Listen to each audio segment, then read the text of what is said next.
চূড়ান্ত ভোগান্তি কিন্তু এখন উত্তর বৃদ্ধি পাচ্ছে। তোমাকে দেখিয়ে রাখি, ক্যামেরা পার্সন অতনুকে বলবো সেই ছবি দেখাতে। তারাতলা উড়ালপুলে ওঠার মুখে, অর্থাৎ কিনা যেগুলো ডায়মন্ড হারবারের দিক থেকে যেসব গাড়িগুলো খিদিরপুরের দিকে যাবে, তারাতলা উড়ালপুলে উঠবে, সেই গাড়িগুলো কিন্তু উঠতে পারছে না, কেননা তারাতলা উড়ালপুলের একাংশ বন্ধ রাখা হয়েছে। অর্থাৎ কিনা খিদিরপুরগামী যে অংশ, সেই বাউন্ড কিন্তু বন্ধ রাখা হয়েছে। তোমাকে দেখাবো, অতনু সেই ছবি দেখাচ্ছে যে ইতিমধ্যেই যেই হাইট বারটি একেবারে উপড়ে পড়েছিল গোড়া থেকে, রাস্তা থেকে যে ঢালাই করা হয়েছে, সদ্য বানানো হয়েছে এই হাইট বার, দেখাবো সেই ছবিটা। এখানে যে কংক্রিটের অংশ, সেগুলো এখনো পর্যন্ত সম্পূর্ণ রকমভাবে জমাট বাঁধেনি। তার আগেই কিন্তু আজ ভোর 5টা নাগাদ একটি পণ্যবাহী গাড়ি, সেই গাড়ি কিন্তু হাইট বারটিকে ধাক্কা মারে, কেননা হাইট বারের মধ্যে কিন্তু কোনো রকম আলো লাগানো ছিল না। স্বাভাবিকভাবেই সেই পণ্যবাহী গাড়ি কিন্তু বুঝতেই পারেনি যে এখানে নতুন হাইট বার তৈরি হয়েছে।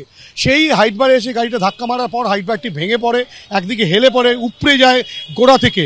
ইতিমধ্যেই ডায়মন্ড হারবার ট্রাফিক গার্ডের ট্রাফিক সার্জেন্ট তিনি রয়েছেন, কেননা ট্রাফিক মুভমেন্ট তোমাকে দেখাবো, একবার ছবিটা দেখাতে বলবো অতনুকে। হাইট বার ভেঙে পড়ার পরে উড়ালপুলের একটা অংশ বন্ধ রয়েছে ঠিকই, যার জেরে কিন্তু যেসব গাড়িগুলো এই ফ্লাইওভারের ওপর দিয়ে যায়, সেই ফ্লাইওভারে কিন্তু গাড়িকে তোলা সম্ভবপর হচ্ছে না, যে কোনো মুহূর্তে বিপদ ঘটে যেতে পারে।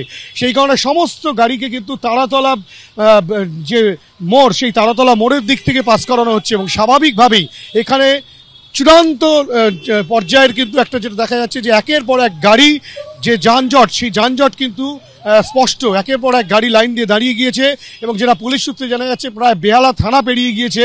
এই যে গাড়ির টেল যেখানে রয়েছে, গাড়ির শেষ কিন্তু বেহালা থানাও ক্রস করে গিয়েছে, অর্থাৎ দীর্ঘ লাইন পড়ে গিয়েছে। এটা যদি আরও দীর্ঘ সময় লাগে, যতক্ষণ না এটা খোলা, এই রাস্তাকে খোলা সম্ভবপর হচ্ছে, ততক্ষণ পর্যন্ত কিন্তু এই যানজট হবে, উত্তর বৃদ্ধি পাবে।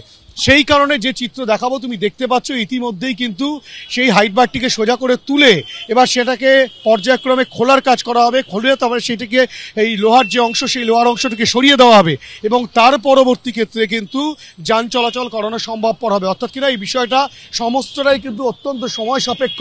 ট্রাফিকের তরফ থেকে যতটুকু সম্ভব তারা যান নিয়ন্ত্রণের চেষ্টা করছেন, কিন্তু তারপরেও যান নিয়ন্ত্রণ করা কিন্তু যথেষ্ট কঠিন হয়ে পড়ছে। প্রচুর যানজট সৃষ্টি হয়েছে তারাতলা উড়ালপুলে ওঠার মুখে। স্বাভাবিকভাবে কতক্ষণের মধ্যে এই যে পরিস্থিতি তৈরি হয়েছে, সেই পরিস্থিতি স্বাভাবিক হবে তা কিন্তু এখনো পর্যন্ত জানা নেই, এবং ভোগান্তি শিকার হচ্ছেন নিত্যযাত্রীরা।